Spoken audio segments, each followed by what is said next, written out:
pedazos, el Señor guiará tus pasos en paz. Éxodo capítulo 3. Comienzo en el primer versículo hasta el versículo 6 y dice así: apacentando Moisés las ovejas de Jetro, su suegro, sacerdote de Madián, llevó las ovejas a través del desierto y llegó hasta Horeb, monte de Dios. Y se le apareció el ángel de Jehová en una llama de fuego en medio de una zarza, y él miró y vio que la zarza ardía en fuego y la zarza no se consumía. Entonces Moisés dijo: iré yo ahora y veré esta grande visión. ¿Por qué causa la zarza no se quema? Viendo Jehová que él iba a ver, lo llamó Dios de en medio de la zarza y dijo: Moisés, Moisés. Y él respondió: heme aquí. Y dijo: no te acerques, quita tu calzado de tus pies, porque el lugar en que tú estás, tierra santa es. Y dijo: yo soy el Dios de tu padre, el Dios de Abraham, Dios de Isaac y Dios de Jacob. Entonces Moisés cubrió su rostro porque tuvo miedo de mirar a Dios. Hemos estado repasando, y seguiremos Dios mediante, los dobles llamados que hay en la Biblia. Doble llamado en el sentido de que Dios llama dos veces a la persona, o mejor dicho, llama una vez a la persona, menciona dos veces su nombre. De manera que en el primero era Abraham, Abraham, y era un llamado a la fe. El segundo era Jacob, Jacob, y es un llamado a la dependencia. Y este tercero, Dios dice Moisés, Moisés, y es un llamado al servicio. De manera que cuando Dios llama de esta forma, nos dice: prestad atención a lo que viene. Cuando hablamos de servicio, tenemos que afirmar sin duda ninguna, conforme a la Biblia, que el servicio forma parte integral absoluta de la vida cristiana. Es decir, lo voy a decir con más énfasis, más fuerza: no hay cristiano que no sirva. ¿Lo quieres de otra manera? No hay cristiano que pueda pasar sin servir, porque somos llamados a servir. ¿Lo entendemos bien? Por tanto, cuando veo este llamado a Moisés, que es el que tenemos esta mañana, encuentro ahí tres cosas. Primeramente primeramente la preparación. ¿Qué es lo que Dios está haciendo para preparar a Moisés para un servicio? En segundo lugar está el ejemplo, que es lo que la historia de Moisés tiene para nosotros hoy.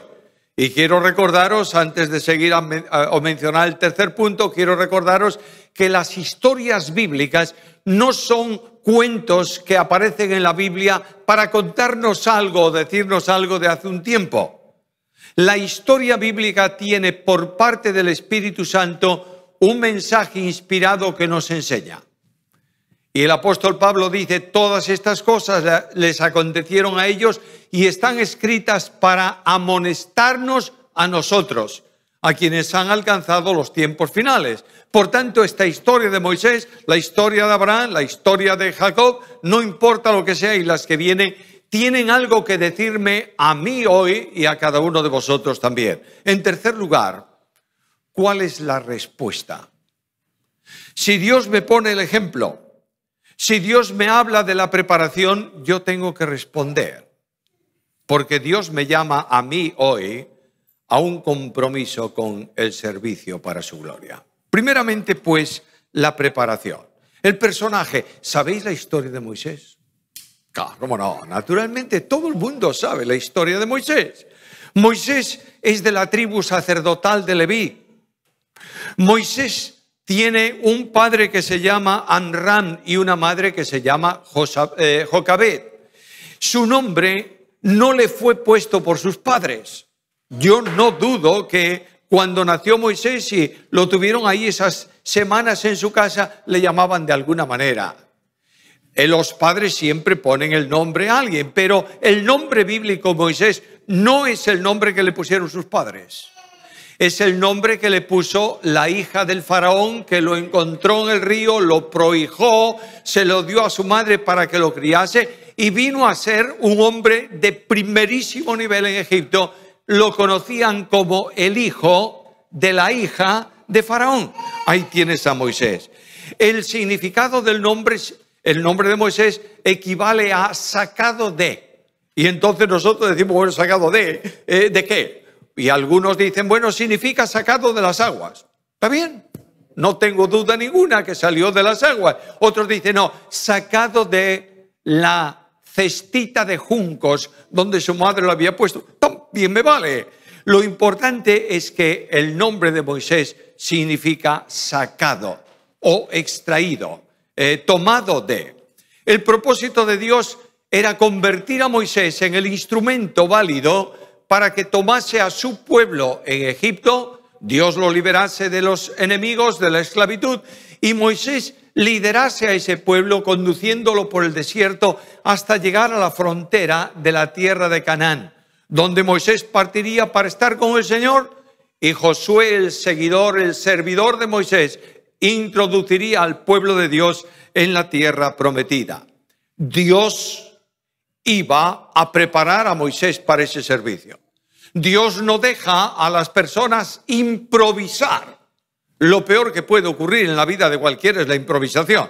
A veces tenemos que improvisar. Resulta que se me quedaron las llaves dentro de casa.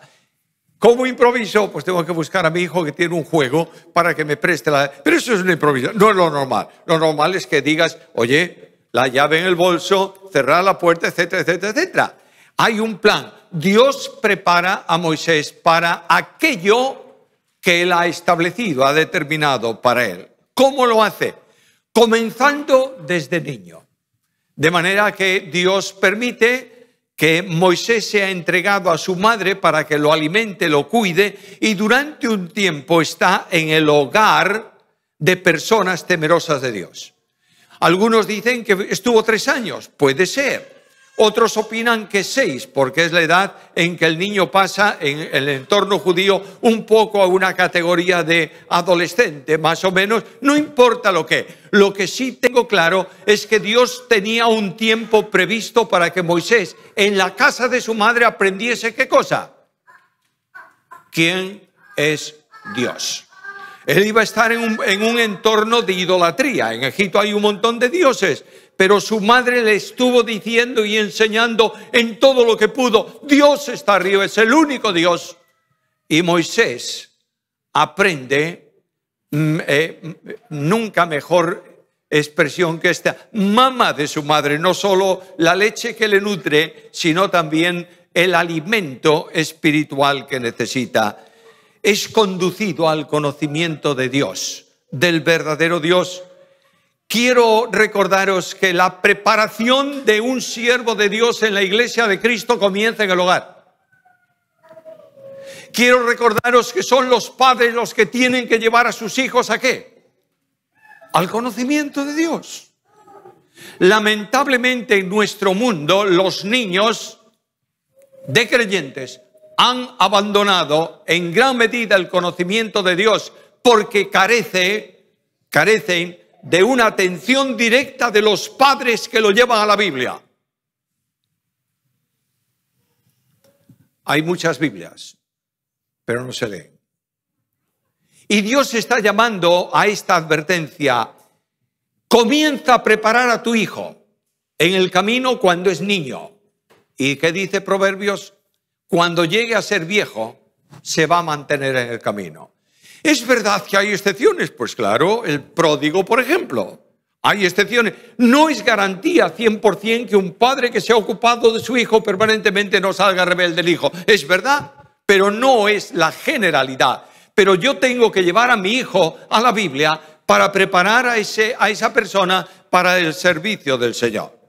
Después de ese tiempo en la niñez en donde los pensamientos reflexivos nacen y se acumulan en el cerebro que van a desarrollarse después, Dios prepara a ese hombre intelectualmente. ¿Había dispuesto Dios que Moisés fuese líder del pueblo? Sí, lo lleva a la dejadme decirlo de esta manera tan coloquial de hoy, lo lleva a la Universidad Politécnica de Egipto. Ahí va a estudiar todos los aspectos, va a estudiar ciencias, era un pueblo científico de primer nivel, matemáticas y demás, va a estudiar leyes, era un pueblo muy avanzado en legislatura, va a enseñar estos principios sociales porque vive dentro del palacio del faraón y tiene relación a alto nivel en la sociedad. Por tanto, está siendo preparado en ciencias, en estrategia, en leyes, en la Universidad de Egipto y termina, dejadme soñar un poco, sobresaliente en su examen de reválida en la universidad. Quiero recordarte que la Iglesia necesita gente preparada. La idea de que los creyentes lo único que necesitan es Biblia, es verdad, es vital, es fundamental. La Iglesia necesita gente que funcione en su vida secular antes de salir al servicio. No hay ningún lugar, ningún ejemplo en la Biblia de persona llamada por Dios a servirle que no tenga que dejar un trabajo secular. ¿Recuerdas esto o no? Dios necesita gente preparada. Ahora llega el momento en que ya está el doctor Moisés con su graduación cum laude y de pronto el Señor dice, oye, tengo un trabajito para ti. Mira por favor el versículo 10. Ven por tanto ahora y te enviaré a Faraón para que saques de Egipto a mi pueblo, los hijos de Israel. Pero qué extraño. Yo tengo para ti un programa. Mi propósito para ti se va a cumplir y tú tienes que sacar a los hijos de Israel de Egipto. Y el corazón de Moisés se inflama con el llamado de Dios y siente la necesidad de hacerlo. Cuando tú vas al capítulo 11 de Hebreos, te da la Biblia la causa por la que Moisés dejó el interés por ser el hijo de la hija de Faraón y asumió la condición de un esclavo israelita en Egipto. Mira lo que dice Hebreos capítulo 11, versículos 23 al 26. Por la fe, Moisés cuando nació fue escondido por sus padres por 3 meses, porque le vieron niño hermoso y no temieron el decreto del rey. Por la fe, Moisés, hecho ya grande, rehusó llamarse hijo de la hija de Faraón, escogiendo antes ser maltratado con el pueblo de Dios que gozar de los deleites temporales del pecado, teniendo por mayores riquezas el vituperio de Cristo que los tesoros de los egipcios, porque tenía puesta la mirada en el galardón. Dios genera visión en el siervo. No es Moisés el que dice, tengo que tener una visión para hacer este trabajo. Es Dios que levanta la visión suya en Moisés. No es la planificación de la iglesia lo que va a dar resultado y éxito a la iglesia. Es el plan de Dios para la iglesia. No es lo que yo quiero hacer. Es lo que Dios quiere que yo haga. Y ahí Moisés tiene una visión, pero tiene una visión bastante extraña en cuanto a ejecución. De pronto Moisés sale a caminar y ve, ¿qué ve Moisés? Bueno, un egipcio y un israelita. El egipcio estaba maltratando al israelita. ¿Qué hizo Moisés? Mató al egipcio, lo enterró en la arena y levantó el dedo y le dijo a Dios, uno menos. Y Dios dice, pobrecito. Sobresaliente en ciencia, 0 en humildad. No es tu fuerza la que va a sacar, es la mía. De modo que, amigo Moisés, tienes que pasarte una temporada en la Universidad de la Humildad. Y lo toma y lo lleva ¿a dónde? A Madián. Y ahí tienes a Moisés, levantándose tempranito por la mañana y sacando a comer, llevando un rebaño de ovejas. que no eran suyas. ¿Y qué viste, Moisés? Bueno, la ropa propia, típica de un pastor. Posiblemente un vestido, que antes no había pantalones, una vestimenta áspera, tosca, que podía rozarse en el campo y no se deterioraba. Y le podemos preguntar a Moisés, Moisés, ¿y dónde está la ropa de algodón egipcio y de lino? ¿Dónde está? No está. ¿Y el cinturón de oro? Tampoco. ¿Y el cetro de autoridad? No está. ¿Y qué llevas en la mano, Moisés? Un palo. Solo eso, solo. Y pasa una semana, y un mes, y un año, y 10 años, y 20 años, y 30 años, y Moisés es un viejo pastor, olvidado de todos. Ahí Moisés está aprendiendo bastantes cosas. Primero, aprendió a vivir limitadamente. Segundo, aprendió a no esperar halagos. Nadie venía a decirle, como en el palacio de Faraón, Señor Moisés, no, nadie. Las ovejas no hablaban con él. Ahí aprendió también a servir y a cuidar.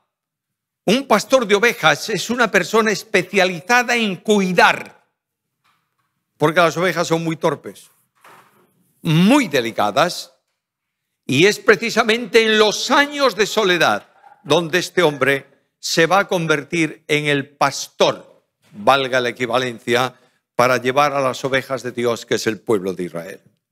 Y de pronto Moisés, ¿sabes cuántos años tiene? 80 años.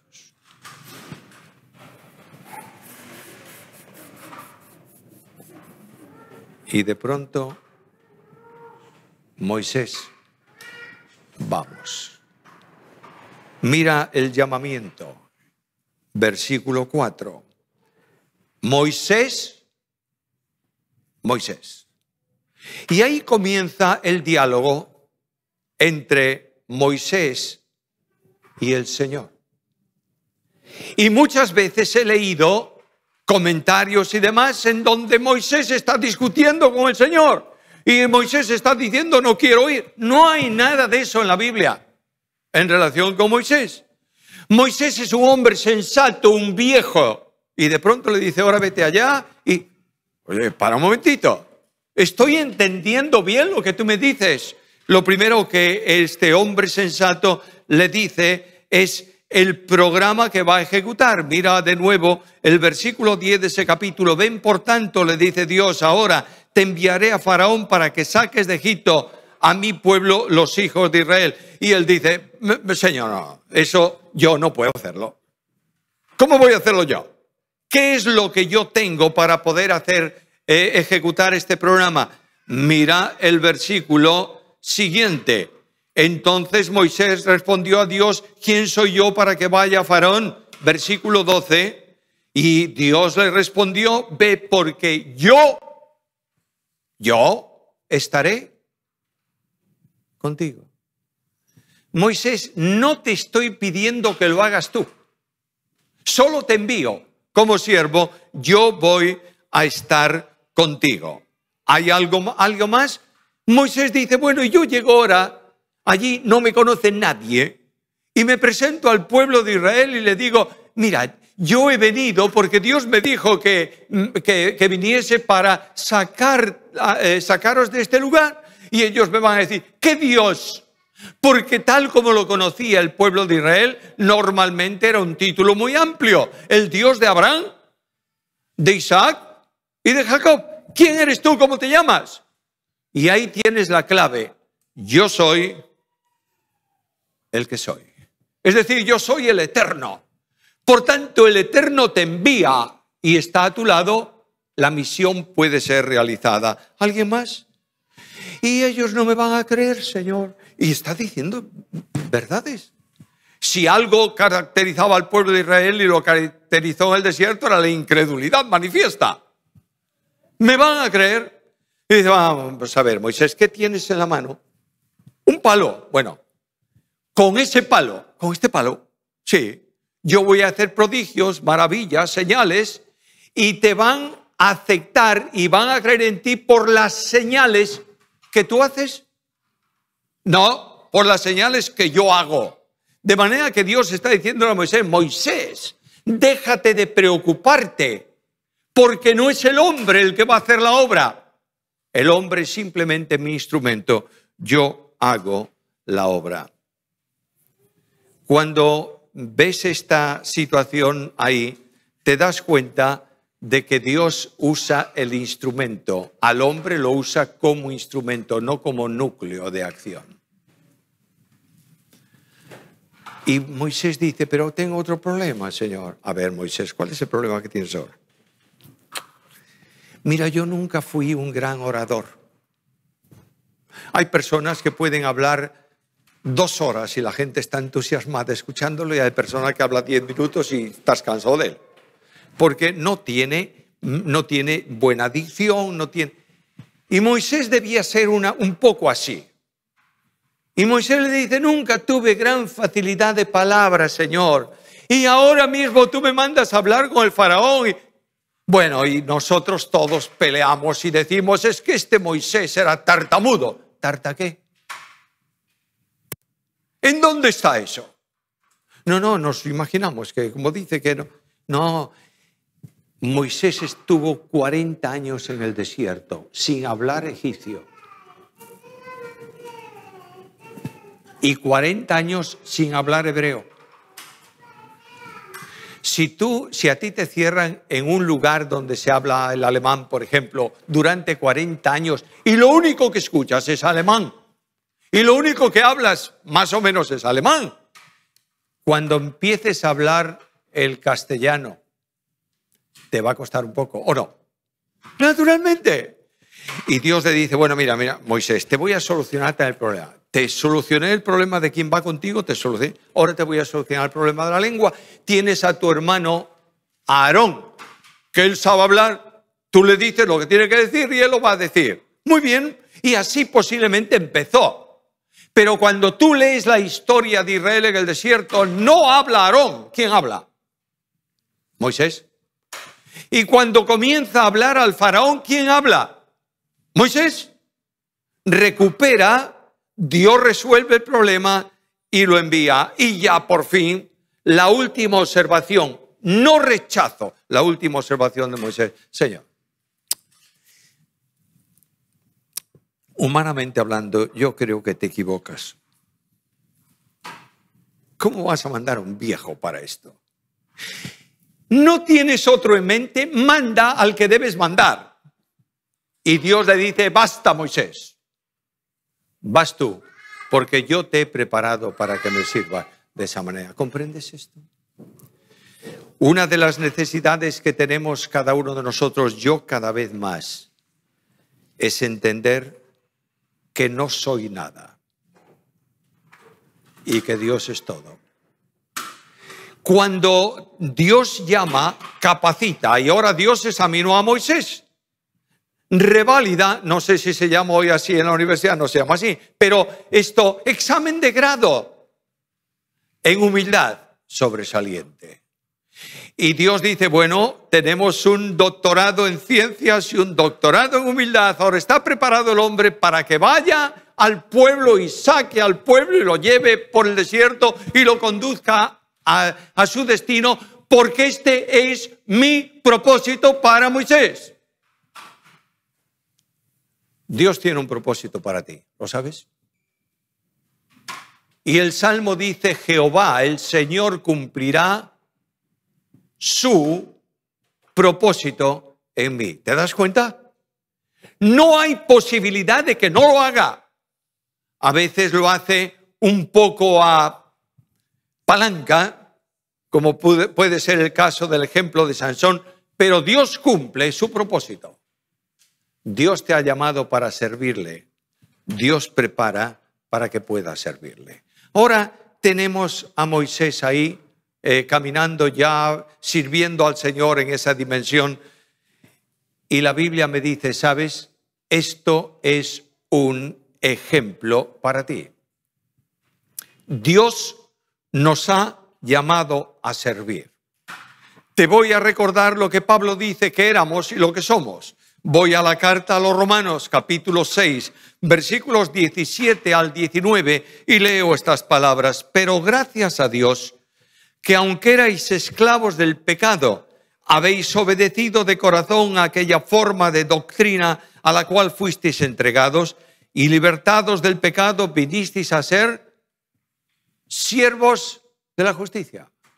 De manera que Dios nos ha sacado de la condenación del pecado, de la esclavitud, y nos ha constituido, ¿qué? Sus siervos.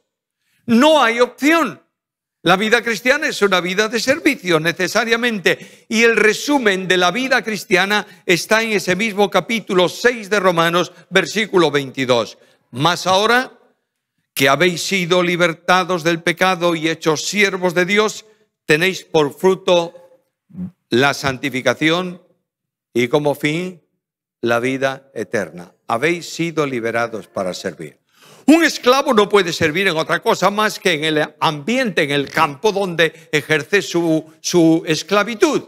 Pero Dios nos ha liberado de esa esclavitud de pecado y nos ha trasladado al reino de su amado Hijo. ¿Para qué? Para que sirvamos a Dios. ¿Lo entendemos bien o no? No hace falta repetirlo, ¿verdad? Dios me ha comprado al precio de la sangre de Cristo para que le sirva. ¿Lo entiendes? Dios no me ha salvado para que sea evangélico o protestante, ortodoxo. No. Dios me ha salvado para que le sirva. Y ha pagado un precio alto, el precio de la sangre de su Hijo. Ahora Dios ha determinado para mí que yo reproduzca en mi vida al siervo de los siervos, que es Jesús. Y voy a Romanos capítulo 8, versículo 29, y leo allí aquellas palabras: a los que antes conoció también los predestinó, para que sean hechos conformes a la imagen de su Hijo. Ese verbo predestinar en el Nuevo Testamento no tiene que ver con inconversos nunca. No confundas elección y predestinación. Dios predestina a los creyentes, asignándoles un futuro que no puede tener cambio. Van a entrar en el cielo los que lleven la imagen de Cristo. ¿Me entiendes esto? Y por eso el Espíritu Santo de Dios está reproduciendo a Cristo en nuestra vida. Porque para mí el vivir es Cristo. ¿Quieres de otra manera? Con Cristo estoy juntamente crucificado. Ya no vivo yo, mas vive Cristo en mí. Y lo que ahora vivo en la carne, lo vivo en la fe del Hijo de Dios, el cual me amó y se entregó a sí mismo por mí. Ser cristiano es vivir a Cristo. Solo con vivir a Cristo ya predicas a Cristo. Porque el mundo ve a Cristo en los cristianos. Y yo pregunto, ¿y qué fue Jesús? Y la Biblia me responde desde la profecía: he aquí mi siervo. Por tanto, ¿Cristo fue servidor o no? Sí. Y yo que estoy siendo hecho a su imagen, ¿qué tengo que ser? Servidor. O a veces me sonrío, porque en el mundo evangélico hay un problema gravísimo que es una infección. Se llama titulitis. ¿Sabes lo que es eso? Este es el doctor fulano de tal, este es el doctor zutano, este es el magíster tal, y no se te ocurra presentarlo en la iglesia si no le llamas doctor. Qué tontería más impresionante. Nadie puede alcanzar en la iglesia una dignidad mayor que esta: ser siervo de Cristo. Porque así fue el Señor, ¿o no? Por tanto, nadie puede ser más que el Señor. La iglesia de Cristo está sobrada de grandes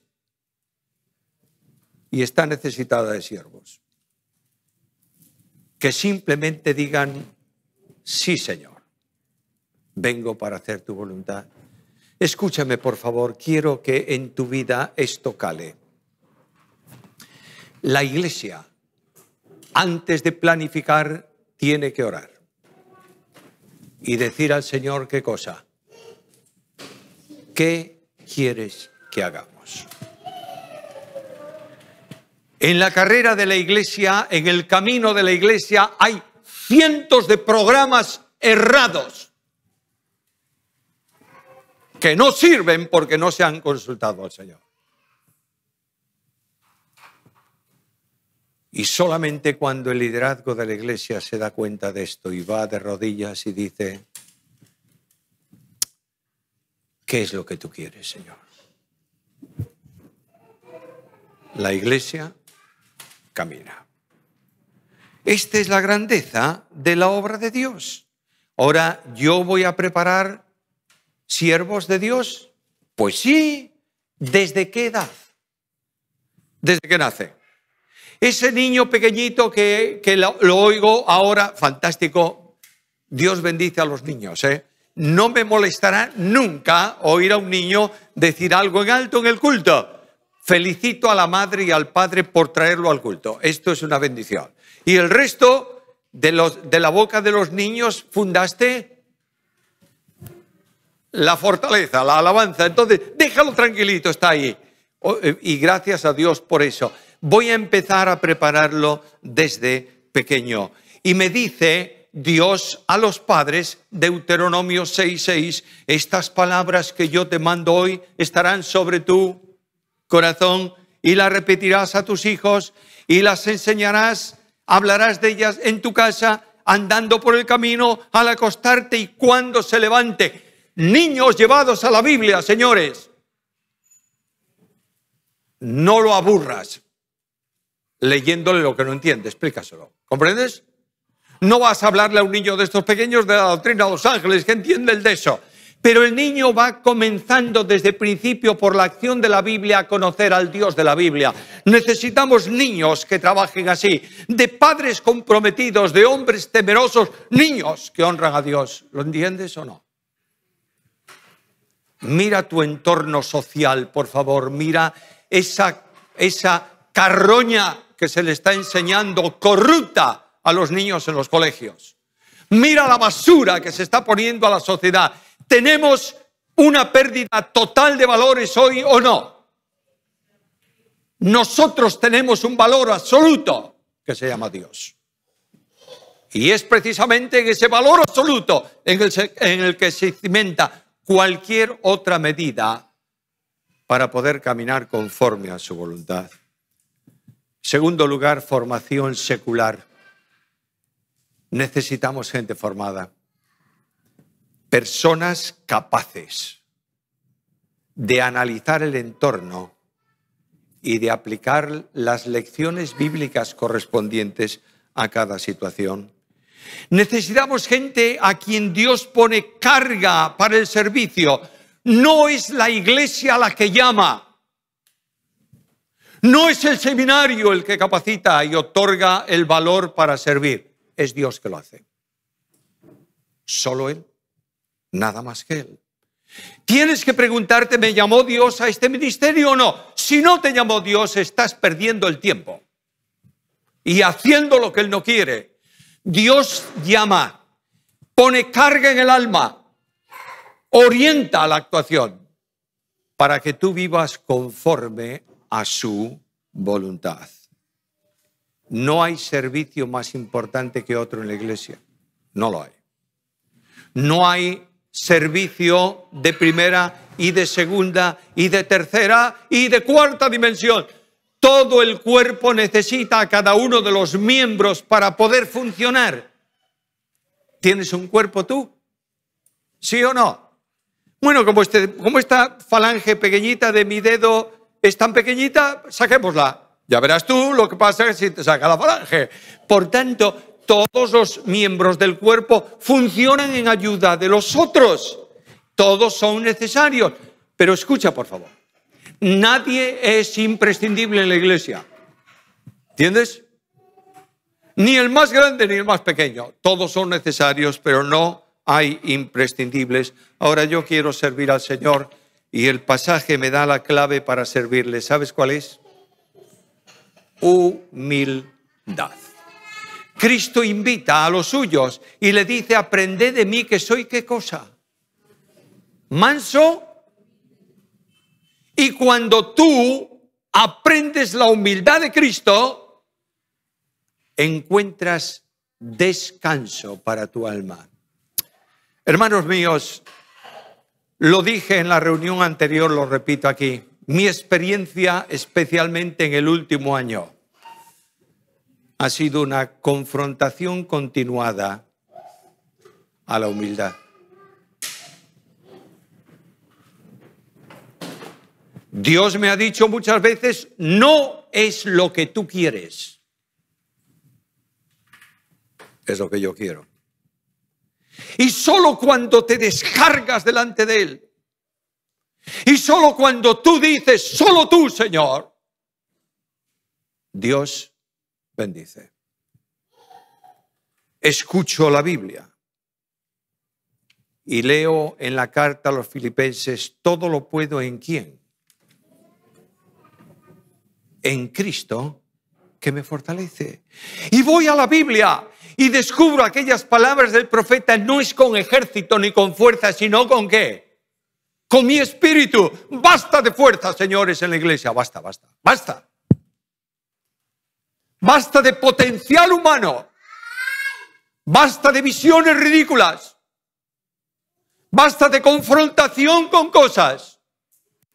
Solo el Espíritu de Dios, solo Cristo puede llevar al pueblo de Dios en triunfo. ¿Lo entiendes o no?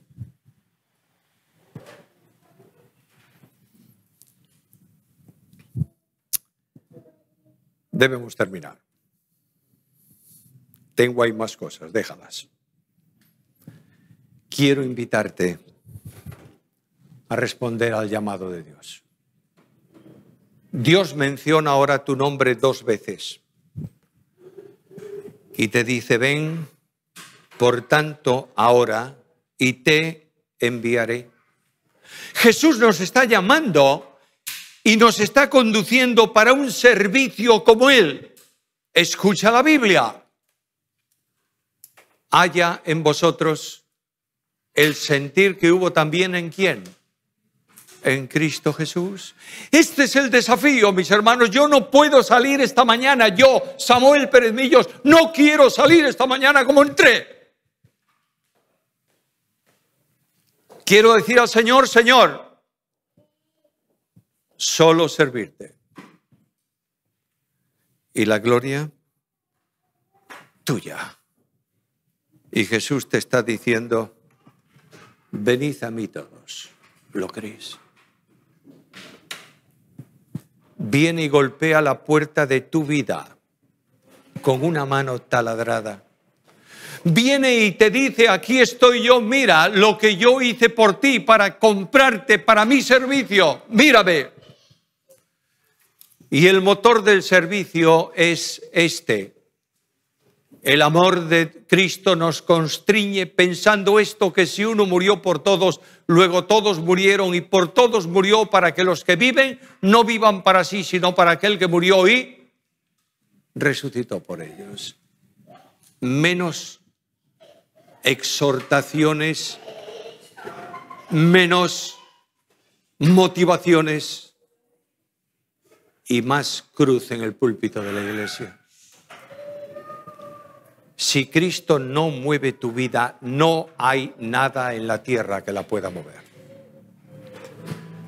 Hace mucho tiempo que, bueno, mucho tiempo no, esta semana pasada, lo leí hace mucho tiempo, pero esta semana volví a encontrar la historia con la que termino. En Estados Unidos se celebraba un juicio en donde había un niño que había quedado solo, sus padres habían muerto en el incendio de su casa y solamente él de toda la familia había sido rescatado del fuego y ahora venía toda la familia de él y su gente conocida para pedir la titularidad, cuidar, vivir, tomar ese niño. Y el juez preguntaba a uno, ¿y usted qué puede ofrecer? Bueno, yo puedo ofrecer mis recursos financieros, los conoce, mi casa grande, mis posesiones, va a vivir bien este niño con nosotros. Y el otro, ¿y usted qué? Bueno, yo además era familia y así todos. Y finalmente quedaba un hombre. Y el juez le dijo, ¿y usted qué ofrece para este niño? Y cayó. Y el juez le preguntó, ¿tiene usted una casa grande? No, señor. ¿Tiene usted muchas posesiones? ¿Vida desahogada? No, señor. Trabajo todos los días para comer. Entonces, ¿qué es lo que usted puede ofrecer? Y el hombre dijo, señor juez, ¿me permite acercarme hasta el estrado? Y el juez le dijo, venga. Y el hombre se levantó y fue y le puso las manos delante del juez. Y el juez vio unas manos quemadas. Y él le dijo, señor juez, yo arriesgué mi vida y entré y tomé ese niño del fuego y lo saqué a la calle. Aquí está lo que yo hice por él. Y el juez lo miró y le dijo, usted tiene la tutela y la custodia del niño porque nadie dio tanto como usted. Y el Señor te dice, mira mis manos, he dado todo. Y viene a preguntarte esta mañana, ¿quieres tú comprometerte de nuevo en el servicio? Decir al Señor, Señor, aquí estoy. ¿Quieres hacerlo ahora? Cerrar tus ojos ahí donde estás un momento antes de ser despedidos con el cántico de alabanza y decirle al Señor, Señor, estoy aquí, tómame, mírame, úsame para tu gloria.